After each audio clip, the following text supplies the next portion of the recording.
Hello मित्रांनो, MPSC मित्र या नवीन यूट्यूब चॅनलवरती तुमचं सर्वांचं स्वागत आहे. आपण जे काय रोज द हिंदूचं इंग्लिश न्यूजपेपरचं डिस्कशन करतोय, लोकसत्ताचं डिस्कशन करतोय, मराठी न्यूजपेपरचं डिस्कशन करतोय, त्याच्यावरती आधारित आपल्याला बहुपर्यायी क्वेश्चन सुद्धा बघणं गरजेचं असतं. आणि त्याला अनुसरूनच आजच्या न्यूजपेपर जो सकाळी आपण डिस्कस केला त्याच्यावरती आधारित 10 मल्टिपल चॉईस क्वेश्चन या लेक्चरमध्ये आपण डिस्कस करणार आहोत. मग चालू घडामोडींवरती आधारित ही जी काही सिरीज आहे ते आपण त्याचं जे पहिलं लेक्चर आहे आजचं ते सुरुवात करूया. पहिला क्वेश्चन काय ते बघण्यासाठी सुरुवात करूया. बघूयात पहिला क्वेश्चन कोणता आहे तो. पहिला क्वेश्चन विशेष करून नीरज चोप्राच्या आज न्यूज बघितली होती आपण लोकसत्ताला सकाळी, त्या न्यूजच्या वर आधारित हा क्वेश्चन मी फॉर्म केलाय. विशेष करून मग क्वेश्चन काय विचारतो आपल्याला, पहिल्यांदा तर क्वेश्चन वाचण्याची पद्धत, आपल्याला करेक्ट पद्धत काय ती माहिती असणं गरजेचं आहे. आता माझ्या दृष्टीतून क्वेश्चन आपण कसा टॅकल करायला पाहिजे हे तुम्हाला मी सांगतो. ही माझी पद्धत मी सांगतोय. जर तुमच्या दृष्टीतून वेगळं काय असेल तर त्याचा तुम्हाला फायदा होत असेल तर ती तुम्ही फॉलो करा. परंतु कॉमनली मी जी पद्धत वापरली जावी ती पद्धत माझ्या दृष्टीतून काय असायला पाहिजे ती मी तुम्हाला सांगतोय. पहिल्यांदा तर आपल्याला मेन मथळा काय आहे हे वाचणं गरजेचं असतं, समजून घेणं गरजेचं असतं. आणि त्यानंतर याच्यामध्ये निवडायला काय सांगितलं आपल्याला, योग्य निवडायला सांगितलंय, अयोग्य निवडायला सांगितलंय, चुकीचं निवडायला सांगितलंय, बरोबर निवडायला सांगितलंय, हे वाचणं गरजेचं असतं. ही दोन प्रकारची जी विधानं आहेत ती क्वेश्चन मधून आपल्याला काय घ्यायचं आहे हे सांगणारी विधानं असतात. त्यामुळे ही दोन विधानं पहिल्यांदा वाचणं गरजेचं असतं आणि त्यानंतर मेन गाभा क्वेश्चनचा वाचायचा. आता यामध्ये नीरज चोप्राबद्दल खालील विधाने विचारात घ्या म्हणून आपल्याला सांगितले आणि त्या विधानांपैकी योग्य विधान निवडायला आपल्याला सांगितले. याच्यापैकी कोणतं योग्य विधान आहेत किंवा कोणते योग्य विधान आहेत हे आपल्याला निवडायचे आहेत. मग आपण निवडूयात योग्य विधान कोणतं आहे. पहिलं तर विधान आहे भालाफेक प्रकारातील, जेवलिन थ्रो ज्याला आपण म्हणतो, भालाफेक प्रकारातील ऑलिम्पिक सुवर्ण पदक विजेता आहे नीरज चोप्रा. करेक्ट आहे विधान पहिलं. दुसरं, जागतिक लक्षवेधी कामगिरीसाठी जागतिक लॉरिओ पुरस्कार नामांकन. जागतिक लॉरिओ पुरस्कारासाठी नीरज चोप्राचं नामांकन झालं आहे आणि विभाग कोणता आहे, जागतिक लक्षवेधी कामगिरी हा त्याचा विभाग आहे. या विभागामध्ये त्याचं नामांकन झालं हे आजच्या सकाळच्याच न्यूजपेपरमध्ये आपण बघितलं होतं. त्यामुळे हे स्टेटमेंट बरोबर आहे. तिसरं स्टेटमेंट काय, ऑलिम्पिकमध्ये वैयक्तिक सुवर्ण पदक जिंकणारा तो केवळ दुसरा भारतीय क्रीडापटू ठरला आहे. ऑलिम्पिकमध्ये वैयक्तिक प्रकारात म्हणजे एकट्याने खेळणारा जे खेळ असतात त्या प्रकारामध्ये ऑलिम्पिकमध्ये सुवर्ण पदक जिंकणारा तो दुसरा भारतीय आहे. याच्या अगोदर एक भारतीय होता, त्यांचं सुद्धा नाव आपण डिटेलमध्ये अभ्यास करून ठेवायला पाहिजे. हा तिसरं स्टेटमेंट आहे, करेक्ट आहे. आजच्या न्यूजमध्येच दिलं होतं, डायरेक्ट स्टेटमेंट घेतलेली ती. म्हणजे तिन्ही स्टेटमेंट करेक्ट आहेत. म्हणजे आपल्याला आपलं उत्तर काय असेल, वरीलपैकी सर्व. म्हणजे याचं उत्तर जे आहे ते सी उत्तर आहे या प्रश्नाचं. हे इथं आपल्याला खरं तर समजतं. हा पहिला क्वेश्चन झाला. त्यानंतर पुढचा क्वेश्चन कोणता आहे बघूयात. पुढचा क्वेश्चन सुद्धा लॉरिओ पुरस्काराशी संबंधितच आहे. लॉरिओ पुरस्कारासाठी नामांकन झाले नाही ती व्यक्ती खालीलपैकी कोणती ते निवडा. लॉरिओ पुरस्कारासाठी नामांकन झाले नाही अशी व्यक्ती निवडायला सांगितली.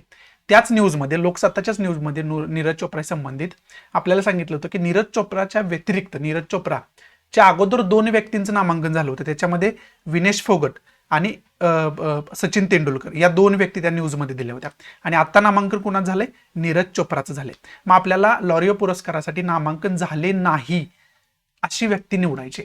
मग ती व्यक्ती कोण राहिली, PV सिंधू. त्यामुळे आपलं जे उत्तर असेल ते डी उत्तर असेल. त्यामुळं या प्रश्नाचं उत्तर कोणतं झालं, डी उत्तर झालं. तिसरा क्वेश्चन बघूयात. तिसरा क्वेश्चन विशेष करून खालील विधानांचा विचार करा हे सांगितलं आपल्याला आणि अयोग्य विधान कोणते ते निवडा. अयोग्य निवडायचं आपल्याला, म्हणजे चुकीचं विधान निवडायचं. अनेक वेळा आपल्याला उत्तर माहिती असते परंतु असं सिली मिस्टेक आपण करून येतो. अयोग्यला योग्य समजतो, योग्यला अयोग्य समजतो, चुकला बरोबर समजतो, बरोबरला चूक समजतो. त्याच्यामुळं अनेक सिली मिस्टेकमुळं आपले खूप मार्क प्रीमध्ये बहुपर्यायी क्वेश्चनमध्ये प्रश्नांमध्ये जात असतात. त्यामुळं हे पहिल्यांदा वाचणं, केअरफुली वाचणं गरजेचं असतं. अयोग्य विधान कोणतं निवडायचं आपल्याला. पहिलं विधान आहे, विशेष करून नीरज चोप्राशी रिलेटेडच आहे. भालाफेकपटू नीरज चोप्राला जागतिक प्रतिष्ठेचा लॉरिओ जागतिक लक्षवेधी कामगिरी पुरस्कारासाठी नामांकन लाभले आहे. आता जागतिक लक्षवेधी कामगिरी या विभागामध्ये त्याला नामांकन लाभले. त्यामुळं जागतिक लक्षवेधी कामगिरी हे स्टेटमेंट चांगल्या पद्धतीने लक्षात ठेवण्याचा प्रयत्न करा. इथं तुमची फसगत सुद्धा होऊ शकते. लक्षवेधीला सर्वश्रेष्ठ कामगिरी अशा प्रकारचं फिरवून विधान विचारलं जाऊ शकतं तुम्हाला MPSCला. वेगवेगळ्या प्रकारे. त्याच्यामध्ये तुम्ही कन्फ्यूज होण्याची जास्त शक्यता असते. त्यामुळे आपल्याला खऱ्या अर्थानं ते कुठंतरी चांगल्या पद्धतीनं केअरफुली वाचणं गरजेचं असतं. मग पहिलं स्टेटमेंट आहे ते करेक्ट स्टेटमेंट आहे, न्यूजमध्ये डायरेक्ट होतं आज. दुसरं स्टेटमेंट आहे ते या विभागात नामांकन मिळाला नीरज पहिलाच भारतीय क्रीडापटू ठरला. या विभागात आता तुम्ही म्हणाल याच्या अगोदर 2 ठरले होते, नामांकन मिळालं होतं, परंतु विभाग त्यांचा जागतिक लक्षवेधी कामगिरी हा नव्हता. विनेश फोगटचा विभाग वेगळा होता, सचिन तेंडुलकरचा विभाग वेगळा होता आणि जागतिक लक्षवेधी कामगिरी या विभागामध्ये नामांकन मिळालेला म्हणून नीरज चोप्रा जो आहे तो पहिलाच भारतीय ठरला आहे. त्यामुळे दुसरं स्टेटमेंट सुद्धा बरोबर आहे. तिसरं स्टेटमेंट लॉरिओ पुरस्कारासाठी कोणत्याही विभागात नामांकन मिळालेला नीरज हा सचिन तेंडुलकर आणि विनेश फोगट नंतर तिसरा भारतीय क्रीडापटू आहे. हे सुद्धा स्टेटमेंट बरोबर आहे, कारण का सर्व विभागांमध्ये मिळून हा तिसरा व्यक्ती ठरलेला आहे.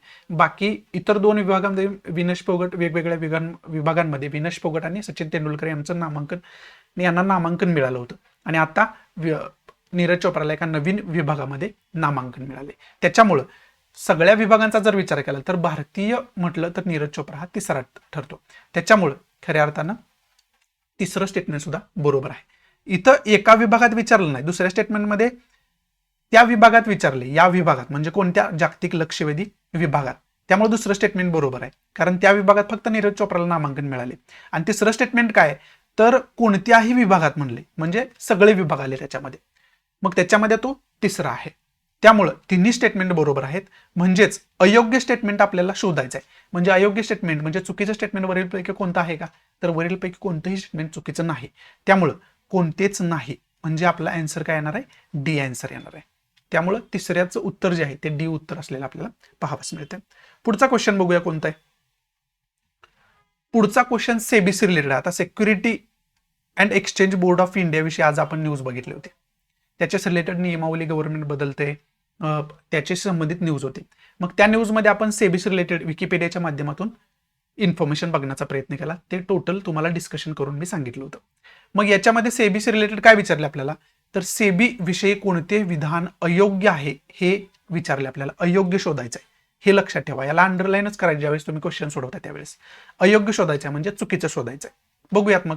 पहिलं स्टेटमेंट आहे securities and exchange board of India म्हणजे सेबी ही भारतातील सिक्युरिटीज आणि कमोडिटी मार्केटसाठी वित्त मंत्रालय भारत सरकारच्या मालकीची नियामक संस्था आहे. नियामक संस्था आहे ती रेग्युलेटिंग बॉडी, जसं की सकाळी मी तुम्हाला न्यूजपेपरमध्ये सांगितलं होतं. ही विशेष करून वित्त मंत्रालयाच्या अंतर्गत कार्य करणारी बॉडी आहे. वित्त मंत्रालयाचं वर्चस्व त्याच्यावरती असलेलं आपल्याला पाहाव्यास मिळतं. वित्त मंत्रालय म्हणजे फायनान्स मिनिस्ट्री. त्यामुळे पहिलं स्टेटमेंट जे आहे ते करेक्ट आहे. सकाळी आपण विकिपीडियावरती हे बघितलं होतं. दुसरं स्टेटमेंट जे आहे हे 12 एप्रिल 1988 रोजी स्थापित केले गेले आणि सेबी कायदा 1992 द्वारे 30 जानेवारी 1992 रोजी वैधानिक अधिकार दिले गेले. आता 12 एप्रिल 1988 रोजी ही बॉडी ज्यावेळी स्थापन झाली सेबीची त्यावेळी ती स्टॅच्युटरी बॉडी नव्हती, म्हणजे वैधानिक बॉडी नव्हती. परंतु त्याला वैधानिक म्हणजे स्टॅच्युटरी बॉडी कधी स्वरूप प्राप्त झालं तर 30 जानेवारी 1992ला स्वरूप प्राप्त झालं. 1992 मध्ये पार्लमेंटमध्ये तशा प्रकारचा कायदा पास केला गेला आणि त्यानंतर सेबी या संस्थेला कायदेशीर स्वरूप प्राप्त झालं, वैधानिक स्वरूप प्राप्त झालं.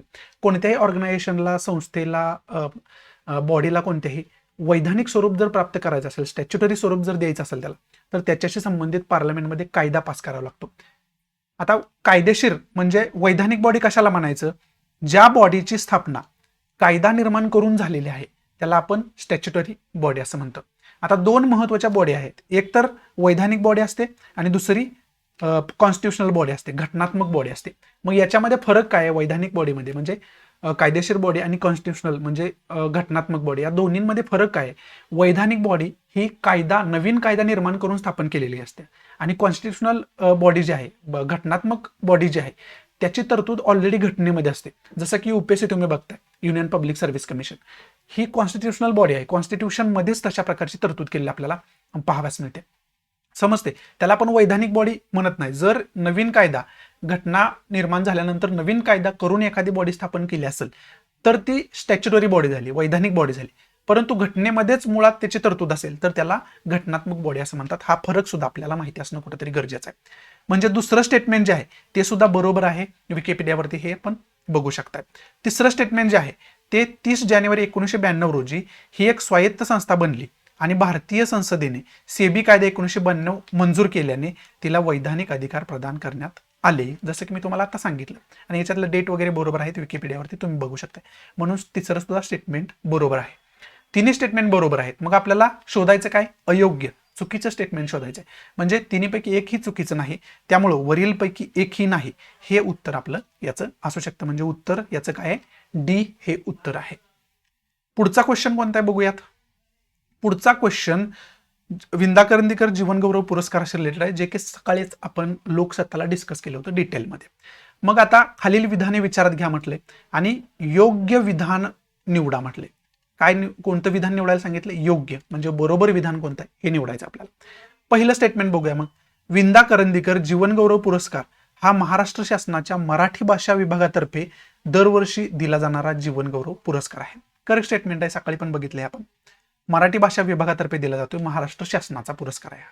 दुसरं स्टेटमेंट आहे मराठी साहित्यात चिरस्थायी आणि अमूल्य योगदान देणाऱ्या लेखकाला ते दिले जाते. बरोबर आहे दुसरं स्टेटमेंट. तिसरं स्टेटमेंट जे आहे ते मराठी कवी गोविंद विनायक करंदीकर यांच्या सन्मानार्थ हे नाव देण्यात आले आहे. आता विंदा करंदीकर यांच्या कविता सुद्धा आपल्याला शाळेला ज्यावेळेस आपण होतो शाळेमध्ये आपण विंदा करंदीकरांच्या कविता सुद्धा बघितल्या. त्यांचं पूर्ण जे नाव जे आहे ते गोविंद विनायक करंदीकर हे होतं. त्यामुळं हे तिसरं स्टेटमेंट सुद्धा नावातच आपल्याला विंदा करंदीकर जीवनगौरव पुरस्कार या नावातच आपल्याला पाहावयास मिळते. त्यामुळे तिसरं स्टेटमेंट जे आहे ते सुद्धा करेक्ट स्टेटमेंट असलेलं आपल्याला पाहावयास मिळतं. मग आपल्याला शोधायचं काय? योग्य स्टेटमेंटच शोधायचं आहे. तिन्ही योग्य आहेत म्हणजेच काय? सी उत्तर आहे आपलं. 1, 2, 3 तिन्ही स्टेटमेंट योग्य आहेत, बरोबर आहेत, म्हणून आपलं उत्तर जे आहे ते सी असेल. पुढचा क्वेश्चन कोणता आहे बघूयात. पुढचा क्वेश्चन 6 नंबरचा क्वेश्चन आहे. त्याच्यामध्ये काय सांगितलं आपल्याला? खालीलपैकी कोणाला विंदा करंदीकर जीवनगौरव पुरस्कार मिळालेला नाही हे विचारले आपल्याला. मग ज्यांना मिळालेल्या नाही अशी नावं आपल्याला शोधायची. 4 नावं इथं दिलेत. पहिलं तर विजया राज्याध्यक्ष यांना पुरस्कार मिळालाय, विकिपीडियावरती लिस्टच तुम्हाला मिळू शकते. दुसरं आहे ते म्हणजे केज पुरोहित महानूर यांना सुद्धा मिळालाय. मधु मंगेश कर्णिक यांना सुद्धा मिळालंय. रंगनाथ फटारे हे तर गाजलेले हे आहेत, लेखक आहेत. यांचं माझ्या कट्ट्यावरती इंटरव्ह्यू सुद्धा यांचा झालाय. जर यांची पर्सनॅलिटी समजून घ्यायची असेल, यांनी काय केलं समजून घ्यायचं असेल तर तुम्ही माझ्या कट्ट्यावरचं यांचं जे इंटरव्ह्यू आहे ते बघितला तरी सुद्धा ही पर्सनॅलिटी तुम्हाला समजेल. यांच्याविषयी विशेष माहिती तुम्हाला मिळेल आणि मनोरंजनात्मक दृष्टीनं तुम्हाला ते मिळू शकतं. त्यामुळे माझा कट्टा जो यांच्याशी रिलेटेड आहे, यांचा एपिसोड आहे, ते तुम्ही बघून घ्या म्हणजे तुम्हाला समजून घेता येईल. कारण ही साहित्यातली खूप गाजलेली महाराष्ट्रातली पर्सनॅलिटी मराठी साहित्यातली, त्यामुळे यांच्याविषयी माहिती असणं तुम्हाला गरजेचं आहे. म्हणजे चारही पर्सनॅलिटींना विंदा करंदीकर जीवनगौरव पुरस्कार मिळालेला आहे. त्यामुळं वरीलपैकी आता खालीलपैकी कोणाला विंदा करंदीकर जीवनगौरव पुरस्कार मिळालेला नाही अशी व्यक्ती शोधायची आपल्याला. पण चारींना मिळाला आहे म्हणजे या 4पैकी एकही नाही हे उत्तर आपलं असेल. म्हणून आपलं आन्सर जे आहे ते डी हे आन्सर असणार आहे. म्हणजे 6व्याचं उत्तर काय आपलं? डी हे उत्तर आहे. पुढचा क्वेश्चन बघू 7वा. योग्य जोडी निवडा असा क्वेश्चन विचारला. आता हे सुद्धा पुरस्काराशी रिलेटेडच न्यूजवरून हा क्वेश्चन फॉर्म केलाय मी. योग्य जोडी निवडायची आपल्याला. पहिली तर जोडी आहे विंदा करंदीकर जीवनगौरव पुरस्कार भारत ससाने यांना मिळालेला आहे. हे आजच्या लोकसत्ताच्या न्यूजमध्ये आपण हे जास्त करून डिस्कस केलं होतं. भारत ससाने यांना विंदा करंदीकर जीवनगौरव पुरस्कार जाहीर झालेला आहे. म्हणून पहिलं स्टेटमेंट बरोबर आहे. दुसरं स्टेटमेंट श्री पु भागवत पुरस्कार जो आहे त्याला जोडी सांगितले रमेश वरखेडे, परंतु ही जोडी चुकीची आहे. कारण श्री पु भागवत पुरस्कार जो आहे तो प्रकाशन संस्थेला दिला जाणारा पुरस्कार आहे, कोणत्याही व्यक्तीला दिला जाणारा पुरस्कार नाही विशेष करून. त्यामुळे त्याच्याशी रिलेटेड ती इन्फॉर्मेशन आपल्याला बेसिक असणं गरजेचं आहे. त्यामुळे दुसरं स्टेटमेंट चुकीचं आहे. आणि तिसरं स्टेटमेंट डॉक्टर अशोक केळकर मराठी भाषा अभ्यासक पुरस्कार हा लोकवाङ्मय गृह प्रकाशनला दिला जाणारा पुरस्कार म्हणजे दिला गेला असं इथं जोडी दिली आपल्याला. परंतु हे सुद्धा स्टेटमेंट चुकीचं आहे. कारण का?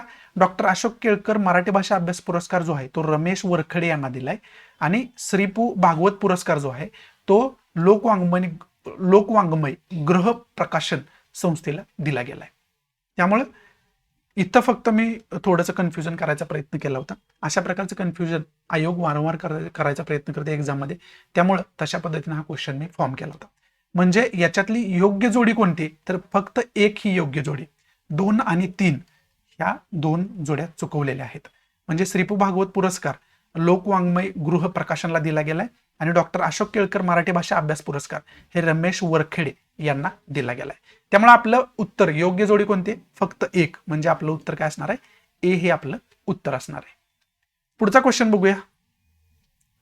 पुढचा 8 नंबरचा क्वेश्चन आहे. 8 नंबरच्या क्वेश्चन मध्ये आपल्याला काय सांगितलंय, मुक्त व्यापार कराराबद्दल खालील विधाने विचारात घ्या आणि वरीलपैकी योग्य विधान कोणतं आहे ते निवडायचं. योग्य विधान निवडायचं आपल्याला. आता मुक्त व्यापार कराराबद्दल आपण फ्री ट्रेड ॲग्रीमेंट म्हणतो. द हिंदूला आज एडिटोरियल आलं होतं आणि त्याचा आपण डिटेलमध्ये उहापोह केला होता, डिटेलमध्ये डिस्कशन सकाळी केलं होतं. त्याच्यावरून हा क्वेश्चन फॉर्म केला गेलाय. आपल्याला फ्री ट्रेड ॲग्रीमेंटशी रिलेटेड म्हणजे मुक्त व्यापारी करार जो आहे त्याच्याच रिलेटेड योग्य विधान निवडायचं आहे. बरोबर विधान कोणतं आहे ते निवडायचं आहे. पहिलं विधान बघूया. मुक्त व्यापार करार म्हणजे फ्री ट्रेड ॲग्रीमेंट हा आंतरराष्ट्रीय कायद्यानुसार सहकारी देशांमधील मुक्त व्यापार क्षेत्र तयार करण्यासाठी केलेला करार आहे. बरोबर आहे स्टेटमेंट. सकाळीच आपण ब्रिटन इंडियाविषयी ज्यावेळेस डिस्कस करत होतो, विशेष करून आजचं एडिटोरियल ब्रिटन इंडियावरती आलं होतं. ब्रिटन आणि इंडियामध्ये जो काही फ्री ट्रेड ॲग्रीमेंट होणं सुरू आहे त्याचे फायदे काय काय होतील त्याच्यावरती एडिटोरियल आले होते आणि त्याच्यामध्ये तुम्हाला ही ढोबळमानाने मी सांगितलं होतं. त्यामुळे पहिलं स्टेटमेंट बरोबर आहे. दुसरं स्टेटमेंट काय, द्विपक्षीय आणि बहुपक्षीय, त्याला आपण बायलॅटरल आणि मल्टीलॅटरल असं इंग्लिशमध्ये म्हणतो. द्विपक्षीय आणि बहुपक्षीय असे 2 प्रकारचे व्यापार करार आहेत. करेक्ट आहे. विकिपीडियामध्ये सुद्धा तुम्ही जर गेला तर तुम्हाला हे समजून घेता येईल. आता ब्रिटन आणि इंडियामध्ये जर म्हटलं तर द्विपक्षीय करार म्हणतात त्याला. कारण का, तर तिथं 2 पक्ष आहेत आणि 2 पेक्षा जास्त पक्ष असतील, 2 पेक्षा जास्त देश त्याच्यामध्ये इन्व्हॉल्व असतील तर त्याला बहुपक्षीय करार किंवा मल्टीलॅटरल ॲग्रीमेंट असं म्हणू शकतो आपण. म्हणून दुसरं सुद्धा स्टेटमेंट करेक्ट आहे. तिसरं स्टेटमेंट जे आहे ते द्विपक्षीय व्यापार करार तेव्हा होतात जेव्हा 2 देश त्यांच्यातील व्यापार निर्बंध सैल करण्यास सहमत असतात, सामान्यतः व्यवसायाच्या संबंधीचा विस्तार करण्यासाठी. द्विपक्षीय व्यापार करार म्हणजे बायलॅटरल ट्रेड ॲग्रीमेंट म्हणजे अशा प्रकारचे फ्री ट्रेड ॲग्रीमेंट दोन्ही कंट्री ज्यावेळेस व्यापारासाठी उत्सुक असतात, फ्री ट्रेड ॲग्रीमेंटसाठी मुक्त व्यापारासाठी उत्सुक असतात त्यावेळेस केले जातात. निर्बंध सैल करण्यासाठी उत्सुक असतात त्यावेळेस केले जातात. अशा प्रकारचं स्टेटमेंट आहे जे की तंतोतंत करेक्ट स्टेटमेंट आहे. मग आपल्याला करेक्ट स्टेटमेंटच शोधायचं आहे. म्हणजेच काय, 1, 2 आणि 3 हे तिन्ही स्टेटमेंट करेक्ट आहेत, योग्य आहेत. त्यामुळे आपला आन्सर काय असेल, वरीलपैकी सर्व. म्हणजे आन्सर आपलं सी असणार आहे. वरीलपैकी सर्व स्टेटमेंट करेक्ट आहेत, योग्य आहेत. पुढचा क्वेश्चन बघू कोणता आहे. पुढचा क्वेश्चन जो आहे तो 9 नंबरचा क्वेश्चन आहे. त्याच्यामध्ये काय सांगितलं आपल्याला, उत्तर अटलांटिक करार संघटनेबद्दल खालील विधाने विचार घ्या. उत्तर अटलांटिक म्हणजे नॉर्थ अटलांटिक ट्रीटी ऑर्गनायझेशन. सकाळी आपण द हिंदूला त्याच्याविषयी डिस्कस केलं होतं, त्याच्यावरतीच क्वेश्चन मी फॉर्म केला. मग याच्याविषयी विधान खालचे विचारात घ्या म्हटलंय. वरीलपैकी चुकीचे विधान किंवा विधाने निवडा असं सांगितलं. म्हणजे चुकीचे विधान किंवा विधाने आपल्याला निवडायचे आहेत. पहिला, उत्तर अटलांटिक अलायन्स देखील याला म्हणतात. याला उत्तर अटलांटिक अलायन्स देखील म्हणतात. बरोबर आहे. त्याचबरोबर पुढे 27 युरोपियन देश. आता याच्यामध्ये इन्व्हॉल्व कोण कोण आहे सांगितलं. 27 युरोपियन देश आहेत, 2 उत्तर अमेरिकन देश आहेत आणि 1 युरोशियन देश असलेल्या याच्यामध्ये आपल्याला पाहावयास मिळतोय, ज्यांची आंतरसरकारी लष्करी युती आहे. मग ही सकाळी पण मी तुम्हाला चांगल्या पद्धतीने सांगितलं होतं की आंतरसरकारी लष्करी युती आहे, मिलिटरी ऑर्गनायझेशन आहे. त्यामुळं दुसरं स्टेटमेंट जे आहे ते करेक्ट आहे. डायरेक्ट आपण सकाळी डिस्कस केले आहे. तिसरं जे स्टेटमेंट आहे, संस्था, ही जी संस्था आहे ती 4 एप्रिल 1949 रोजी स्वाक्षरी झालेल्या उत्तर अटलांटिक कराराची अंमलबजावणी करते. करेक्ट आहे, सकाळी डिस्कस केले आपण. त्यामुळे तिन्ही स्टेटमेंट करेक्ट आहेत. परंतु आपल्याला म्हणजे तिन्ही स्टेटमेंट बरोबर आहेत, परंतु आपल्याला चुकीचे स्टेटमेंट कोणतं हे ओळखायचं आहे. वरीलपैकी एकही चुकीचं नाही, त्यामुळं वरीलपैकी एकही नाही हे आपलं आन्सर असेल. म्हणजे आपलं डी हे आन्सर असेल. हे 9 नंबरचा क्वेश्चन झाला. आता शेवटचा क्वेश्चन आपला म्हणजे तो 10 नंबरचा क्वेश्चन. 10 नंबरचा क्वेश्चन मनरेगा विषयी. मनरेगा त्याला आपण Mahatma Gandhi national rural employment guarantee act असं म्हणतो. त्या ऍक्ट विषयी सकाळी आपण द हिंदूमध्ये डिस्कशन केलं होतं आणि त्या मनरेगा विषयी खालील विधाने विचारात घ्या म्हटले आणि योग्य विधान निवडायला सांगितलं. आपल्याला योग्य विधान निवडायचं आहे. पहिलं विधान बघूया आपण. हा भारतीय कामगार कायदा आणि सामाजिक सुरक्षा उपाय आहे ज्याचा उद्देश काम करण्याचा अधिकार याची हमी देणे हा आहे. करेक्ट आहे. दुसरा आहे, सकाळीच डिस्कस केले आपण न्यूजपेपर डिस्कशन करत असताना मनरेगा विषयी. हा कायदा 23 ऑगस्ट 2005 मध्ये पंतप्रधान डॉक्टर मनमोहन सिंग यांच्या UPA सरकारमध्ये मंजूर करण्यात आला होता. करेक्ट आहे. विकिपीडियावरती सरळ आपल्याला दिले गेले. तिसरं स्टेटमेंट आहे, मनरेगा अंतर्गत उपलब्ध केलेल्या रोजगारांपैकी 1/3 म्हणजे 1/3 रोजगारांची हमी महिलांना देण्यात आली होती. 1/3 रोजगारांची हमी याच्या अंतर्गत महिलांना देण्यात आली होती. हे सुद्धा स्टेटमेंट तिसरं सुद्धा करेक्ट आहे. विकिपीडियावरती डायरेक्ट गेलं तर तुम्हाला हे सापडेल. आपल्याला योग्य विधान निवडायला सांगितले, म्हणजे वरीलपैकी तिन्ही विधानं जी आहेत ती योग्य विधान आहेत. म्हणून आपल्याला काय करायचं आहे, तर उत्तर वरीलपैकी सर्व हे उत्तर निवडायचे. म्हणजे वरीलपैकी सर्व विधानं योग्य आहेत, म्हणजे उत्तर आपलं काय असेल, तर डी हे उत्तर आपलं असणार आहे. समजते तुम्हाला? इथं आपल्या आजच्या न्यूजपेपरच्या आधारित जे काय महत्वाचे 10 क्वेश्चन होते ते आपण खऱ्या अर्थानं डिस्कस करण्याचा प्रयत्न केला. आशा आहे की तुम्हाला चांगल्या पद्धतीने या मल्टिपल चॉईस क्वेश्चनचा फायदा होईल. जर आवडत असेल तर प्लीज लाईक करा, नसेल तर डिसलाईक करा. आणि डिसलाईक का केलं हे कमेंट बॉक्समध्ये नक्की सांगा, जेणेकरून तुमच्या इन्स्ट्रक्शननुसार त्याच्यामध्ये आम्ही इम्प्रोव्हायझेशन करू शकेन. सो या नोटवरती मी तुमच्या रजा घेतो. भेटूया आपण नवीन लेक्चरमध्ये. तोपर्यंत थँक्स फॉर वॉचिंग. पण त्याच्या अगोदर तुम्हाला हे सांगायचं आहे की ज्यावेळेस तुम्ही क्वेश्चन मल्टिपल चॉईस क्वेश्चनचं तुम्ही व्हिडिओ बघत असताय, त्यावेळेस ज्यावेळेस क्वेश्चन आपण रीड करतोय ना, त्यावेळेस क्वेश्चन तुम्ही रीड करून पॉज करून ते सोडवायचा प्रयत्न करत जा. चला, जर तुम्ही सकाळचं लेक्चर बघितलं असेल तर, नसेल तर सकाळचं लेक्चर बघून त्यानंतर हे क्वेश्चन अटेम्प्ट करण्याचा प्रयत्न करत चला, म्हणजे चांगल्या पद्धतीने तुमचा सराव होईल. सो या नोटवरती मी तुमच्या रजा घेतो. Thanks for watching. Goodbye. Take care. जय हिंद.